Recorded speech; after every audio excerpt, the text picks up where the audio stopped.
어제 저녁 이재명 대통령이 또 부동산 대책을 놓고 SNS 소통에 나섰습니다. 한 사람이 수백 채씩 집을 사 모으도록 허용하면 수만 채 집을 지어 공급한들 부족하지 않느냐며 임대사업자 등록만 하면 집을 얼마든지 사 모을 수 있다는 건 이상하다고 지적했습니다.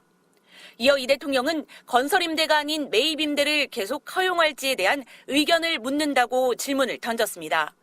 그러면서 이 대통령은 서울 아파트 매물이 나흘 만에 1000건 늘었지만 매수자와 매도자 사이 눈치 싸움이 벌어져 집값과 거래량이 크게 변하지 않고 있다는 내용의 기사도 함께 올렸습니다.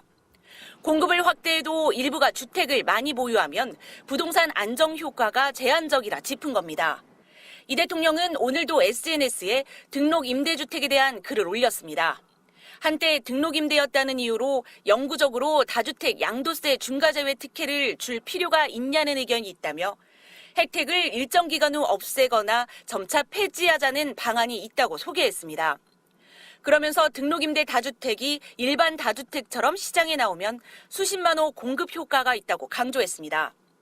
민간 주택임대 사업 관련 세제를 손질해 부동산 공급 효과를 노리겠다는 겁니다.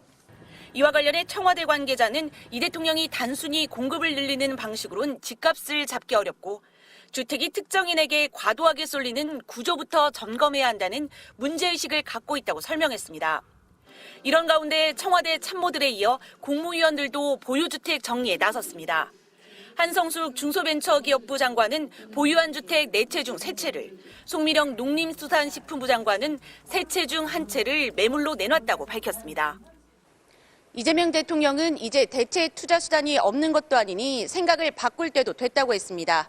부동산으로의 자산 쏠림을 해소하고 집값을 안정시키기 위해 부동산 시장의 구조와 각종 제도들을 모두 도마 위에 올리겠다는 강한 의지로 읽힙니다. MBC 뉴스 홍신영입니다. 주택 임대사업자 제도가 본격적으로 활성화된 건 2017년 문재인 정부 때입니다. 임대사업자에게 각종 혜택을 주면 임대 물량이 늘고 세입자도 보호할 수 있다는 이유였습니다.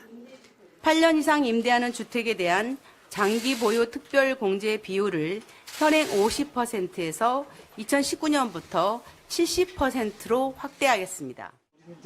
하지만 전세 낀 갭투기 수단으로 악용되며 집값 상승을 부추겼고 전세 사기까지 양산했다는 비판을 받았습니다.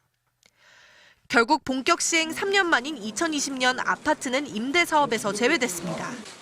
그래서 지금 남은 건 뭐냐면 비아파트는 건설임대, 매입임대 다 가능하고 아파트는 매입임대는 안 되고 이런 상황이죠. 신규로 임대사업자가 되거나 기존 임대사업자가 임대주택을 더 매수할 이유도 줄었습니다.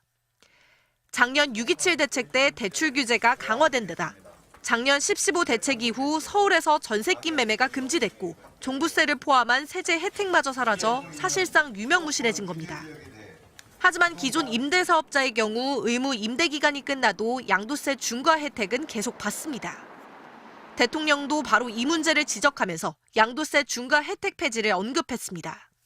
그래야 임대사업자들이 매물을 내놓을 거란 건데 앞으로 의무 임대 기간이 끝나는 서울 아파트는 3년 동안 3만 7천 가구에 달합니다. 보유세도 낮으면은 그 사람들 팔 이유가 없는 게 주임사 등록주택으로 일몰된 거는 양도세 적용을 안 받아요. 그 사람들은 계속 70% 공제받은 장기 보유 공제 다 받은 양도세 중과 미적용 대상 주택을 계속 킵하고 2024년 기준으로 전체 임대사업자는 23만 8천여 명. 보유한 주택은 134만 채에 달하지만 서울만 따지면 대부분 아파트가 아닌 빌라와 오피스텔인 만큼 시장에 나오더라도 공급 효과가 크지 않을 거란 분석도 있습니다. 국토부는 이재명 대통령이 강하게 지적한 만큼 임대사업자 혜택을 지속할지 폐지할지 검토에 들어갔습니다. MBC 뉴스 이혜선입니다.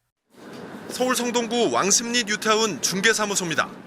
마트에서 할인 행사하듯 22억 원에서 21억 5천만 원으로 또다시 21억 원으로 호가를 2번이나 고쳤습니다.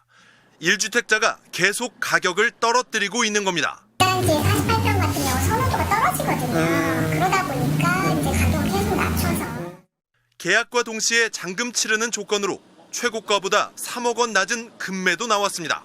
근데 분위기가 안 좋고 본인의 대출 이자는 심각하고 보유세 세금은 늘 거고 그러니까 감당하기가 조금 어려워. 1주택자라 하더라도. 강남 고가주택에 사는 1주택자가 보유세 부담 때문에 강남을 떠나려는 경우도 있었습니다. 국민연금도 조기 수령하는 분도 많고 현금흐름이 좀 안 좋으니까 세금 내려고? 네. 자기 현금흐름이 안 따르는 분들은 1주택자도 고민인 거죠. 다주택자뿐 아니라 이렇게 1주택자까지 매도에 나서면서 서울 아파트 매물은 지난 주말 6만 건을 넘어섰습니다. 보름 만에 7% 늘어난 겁니다.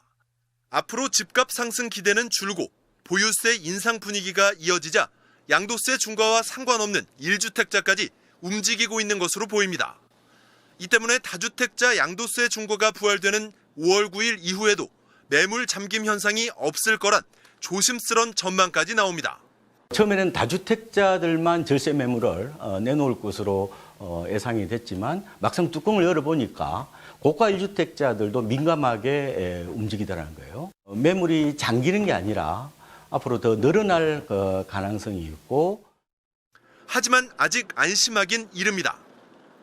매물 증가세가 실제 저가 거래 체결로까지 이어지려면 정부의 확실하고 일관된 신호가 필수적입니다.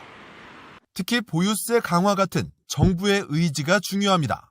정부는 5월 9일 이전 계약할 경우 계약 기간이 남아있는 세입자가 최대 2년까지 살 수 있도록 다주택자 양도세 중과 보완책을 유력하게 검토하고 있습니다. MBC 뉴스 이준우입니다.